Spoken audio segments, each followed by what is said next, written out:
For years, my parents insulted me. Your brother is successful, and you're just a failure, they'd say. It didn't matter what I did, how hard I tried, or how many times I got close to achieving something. My older brother, Mark, always seemed to be the golden child, the one they bragged about to everyone they met. He had the job, the wife, the house, the car, everything that was supposed to make someone successful. And there I was, 28 years old, still figuring things out. I wasn't lazy, but my career hadn't taken off like Mark's. I worked in marketing, but it never quite clicked for me, and that was something my parents couldn't understand. I still remember the first time they really laid into me. I was 23, fresh out of college, sitting at the kitchen table in our family home. It was Thanksgiving, and everyone was gathered around, except Mark, who couldn't make it because he was hosting his own dinner with his wife's family. I was telling my parents about a job interview I just had at a marketing firm, hopeful that it might be the start of something better. My mom looked at me, her expression tight, and said, "Well, your brother doesn't have time for stuff like that. He's too busy running his company. But you can barely get your foot in the door. When are you going to start living up to your potential?" I felt like I'd been slapped across the face. I remember my dad, who'd been sitting quietly, chiming in, "Yeah, it's like you're just drifting through life while your brother's out there building an empire." They laughed, a kind of cold, hollow laugh. I knew they didn't mean to hurt me, but I also knew they didn't really care how much it stung. Mark was their pride and joy, the perfect son, and I was just, well, I wasn't. The insults didn't stop. Every conversation seemed to turn into a comparison between Mark's success and my underachievement. They'd call me up to ask how my little job was going or how I was still renting a small apartment. Sometimes they'd ask, in that backhanded way, if I thought about doing something more with my life. And it didn't matter how many times I told them I was doing my best. I felt like they didn't hear me. They just heard failure. Then there was the annual family holiday, when everyone would gather for Christmas dinner. Every year, I dreaded it, because it would inevitably turn into the same thing. Mark would walk in with his perfect smile, his designer suit, and his trophy wife, and my parents would beam with pride. It wasn't even subtle. I remember sitting at the table, pushing food around on my plate, while they gushed over Mark's achievements. "Mark's got this new promotion," my mom would say, "and now he's looking at buying another property. He's going places." And then, without fail, they'd turn to me. "How's your little project going, honey?" My stomach would churn, but I'd force a smile. "It's good, Mom. I'm making progress." But progress wasn't good enough. My mom would make some passive-aggressive comment about how it must be nice to not have so much pressure on you. I could feel my face flush with embarrassment, and the worst part was knowing that my brother, Mark, was enjoying every moment of it. He'd laugh, as if it was some kind of joke. He never stepped in to defend me, never stood up for the little brother who was clearly struggling under the weight of our parents' expectations. Over time, I learned to keep my distance. I stopped telling them about my dreams or my goals because they always found a way to belittle them. I stopped attending family events when Mark was around, but it didn't stop the calls, the messages, and the constant reminders that I wasn't measuring up. And Mark? He didn't seem to care. He didn't have the time to call, but he sure had the time to rub his success in my face. Then something changed. Yesterday, to be exact. It started like any other day, Mark texting me a photo of the fancy new car he just bought. He had to let me know, of course. He couldn't just keep it to himself. It was a Porsche, and he made sure to mention how proud he was of finally being able to afford something like this. I hadn't responded, because at this point, I didn't care. But then, out of nowhere, I got a call from my mom. "Your brother needs help," she said. "He's in a bit of trouble, and I need you to help him." My heart dropped. Mark had always been the golden boy. He was never the one who needed help. But as my mom went on, I could hear the urgency in her voice. Apparently, Mark's company had gotten into some financial trouble, something about a bad investment he'd made, and he was struggling to pay off a large debt. It wasn't just money. He put his reputation on the line, and now he needed someone to help him figure things out. I'll admit, part of me felt a twisted satisfaction. For years, I had been the one they considered the failure, the one who couldn't get his life together. And now, it was Mark who was in over his head. But another part of me was still that little brother who had been ignored and belittled for so long. Part of me wanted to take the chance to finally get back at him, to tell him that he couldn't just use people when it suited him. I didn't answer right away.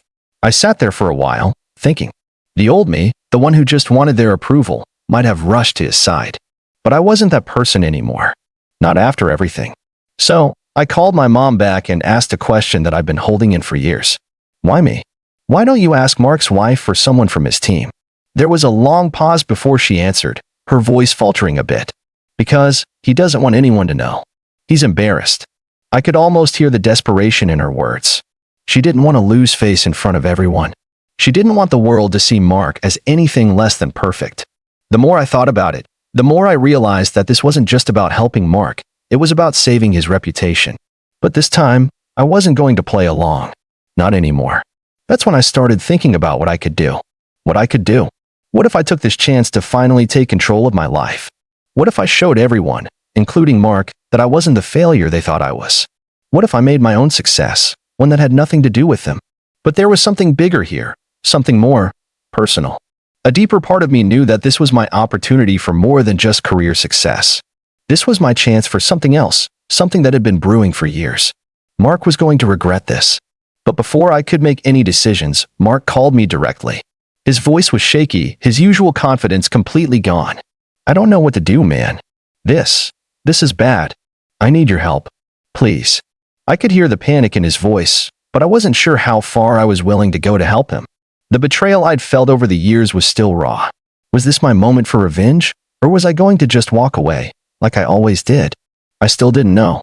But something told me that everything was about to change. And I wasn't going to be the same person I was before. Part of me wanted to feel sorry for him. Part of me wanted to be the bigger person, to show him that I wasn't just some failure in their eyes. But then I thought back to every single insult, every time my parents and Mark had rubbed my shortcomings in my face, and I couldn't bring myself to answer. I felt anger bubbling up again, the kind that had been simmering for years, just waiting for the right moment. I took a deep breath, finally hitting the call button. His voice on the other end was shaky, almost pleading. Are you there? I really need you, man. Yeah, I'm here, I said, trying to keep my voice calm. But I need to understand something first. Why is it me you're calling? Why not your team, or your wife? He paused. I don't want anyone to know, all right? This is personal. I don't want to be the guy who's constantly asking for help. And I know I've never been there for you, but this time I'm asking. I messed up. I really need your help. I could hear him struggling to maintain his composure. It wasn't the cocky, self-assured Mark I'd known for years. This was someone completely different. And for a moment, I felt that old sense of sympathy trying to creep back in. But then I remembered the years of them laughing at me, the years of being compared to him, of hearing my parents say things like, Mark has it all together, and you're not living up to your potential. I had to fight back the bitterness that threatened to swallow me.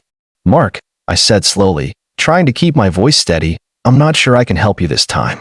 There was a long silence on the other end. What do you mean? I'm serious. I can't do this without you. You're my brother. Please. I never asked you for anything, but I really need this. The plea in his voice cut through the anger I was feeling, but only for a moment.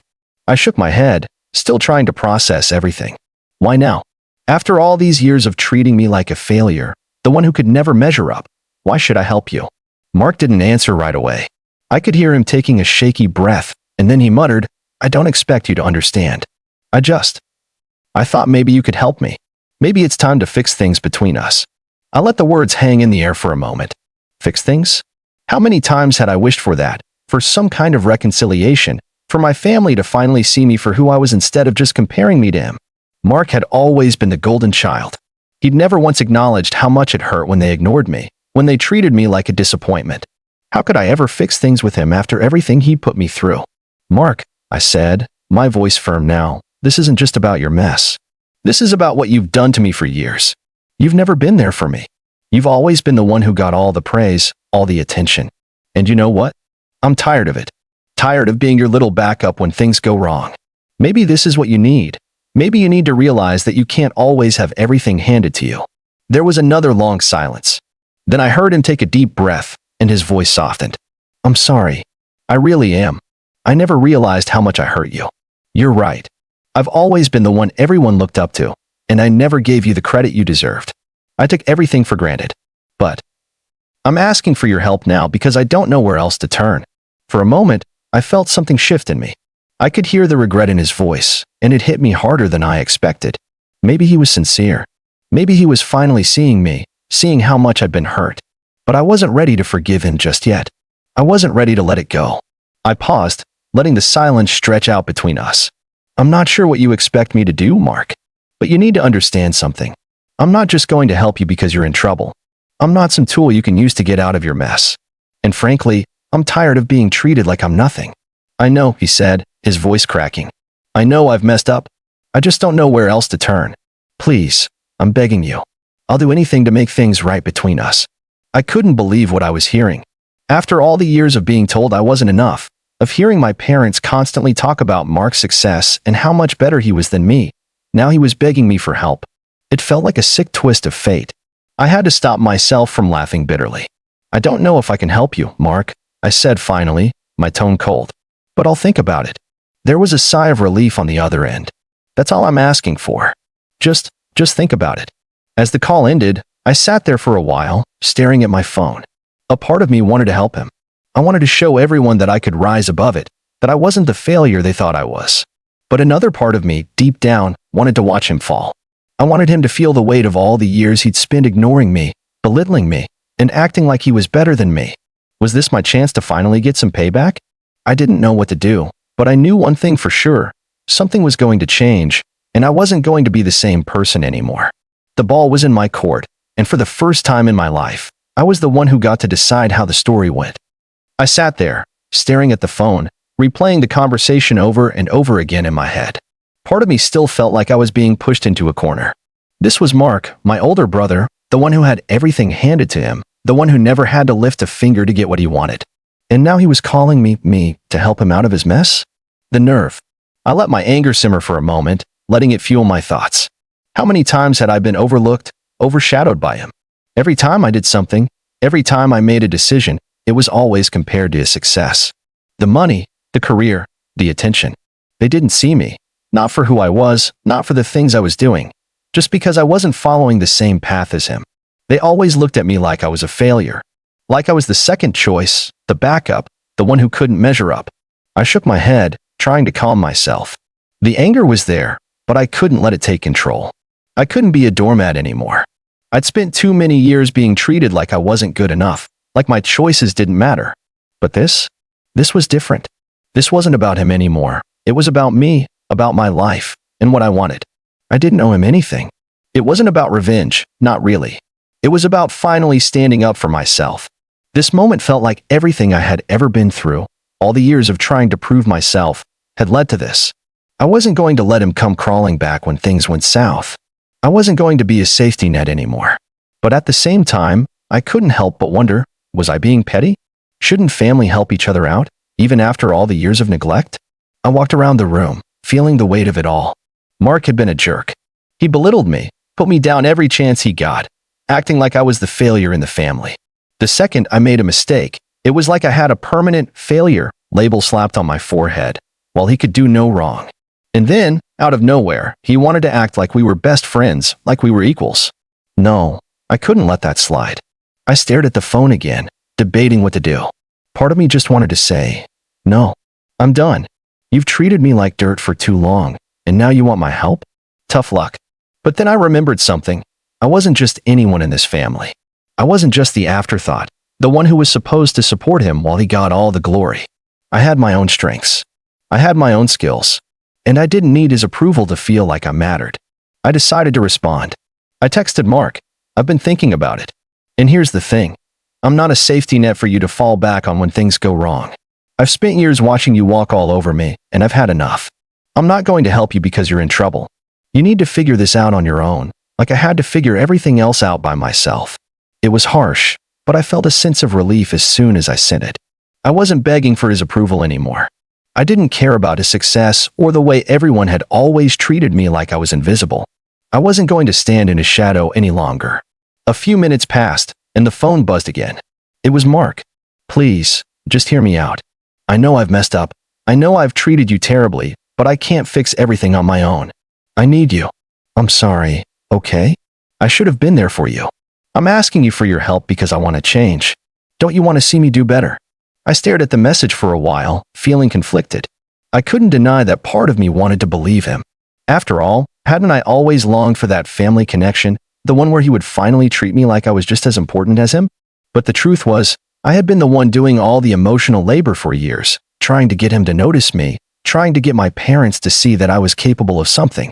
And now, just because he was in a bind, he thought that everything would magically change. I started typing, my fingers moving quicker than I could think. I'm not the one you turn to when your life falls apart, Mark. And you don't get to just undo everything with an apology. It's going to take more than words for me to trust you again. If you really want to change, you need to do the work, not just ask for help when it suits you. The phone buzzed again, and this time, I almost didn't want to look. But I did anyway. I get it. You're right. I don't deserve your help. I guess I've just been so used to getting my way that I didn't stop to think about how I've hurt you. I'll fix this. I'll prove to you that I'm not the same person. I just need time. I read the message, but I didn't feel the satisfaction I thought I would. I didn't feel anything but emptiness, the kind of feeling you get when you realize that no matter how much someone says they're sorry, it's not enough to erase all the hurt. It wasn't enough for me to feel like I could help him. Not now. I took a deep breath, closing my eyes for a second. I was done playing the part of the fixer, the one who always put everyone else's needs before my own. It was time for me to stop letting them walk all over me. I had my own life, my own future to think about. I texted back, "Good luck, Mark. I hope you figure it out. But I'm not the person you turn to anymore. I'm done." That was it. I hit send, and something inside me felt lighter. It was like a weight had been lifted from my shoulders. I wasn't his backup anymore, and I wasn't going to let my family make me feel like I was. The silence that followed my message felt like a weight had been lifted, but it didn't last. The following days were a mix of uneasy calm and sporadic bursts of messages from Mark. Every time I glanced at my phone, there he was, trying to explain himself, trying to convince me he'd changed. And every time, I resisted the urge to reply. But then came the day I got a call. Not from Mark, but from Mom. "Are you really going to do this to your brother?" she asked, her voice sharp, but not the usual anger-filled tone. There was something else there. Desperation? Maybe. He's in trouble, and you're just going to let him suffer because of all the things he did years ago? He's asking for help, and you're turning your back on him. I stayed quiet for a long moment, breathing in deep.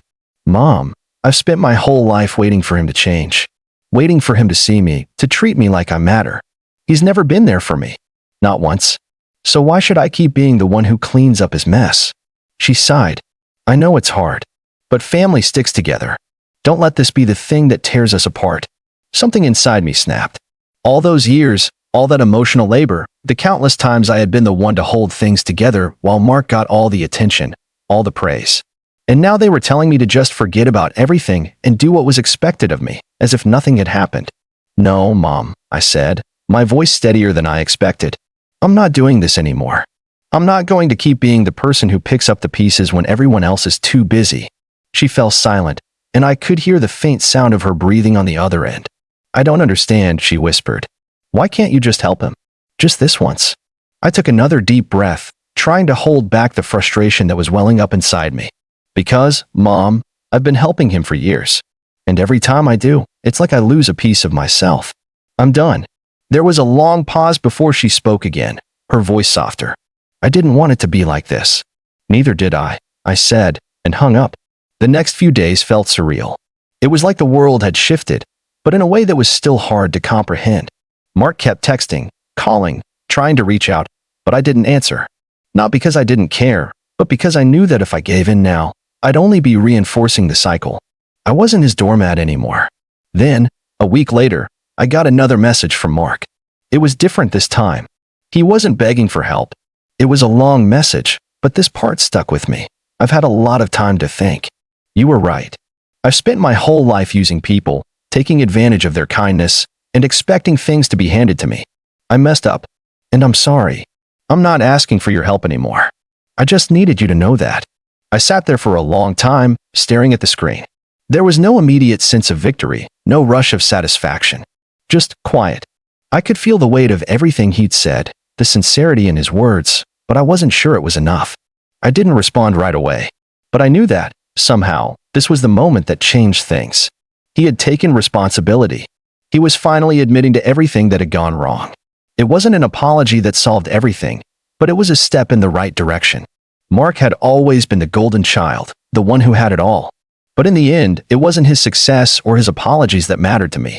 It was my own peace of mind, the fact that I had finally stood up for myself. I had stopped being the backup plan, the afterthought, The one everyone turned to when they needed fixing. I didn't need him to be perfect. I just needed him to see me for who I was, for the first time in my life. And maybe, just maybe, that's exactly what had happened. I put my phone down, a small but steady sense of relief washing over me. I didn't have all the answers, and things wouldn't suddenly be perfect, but for the first time in a long time, I felt like I had control over my life. And that, for now, was enough.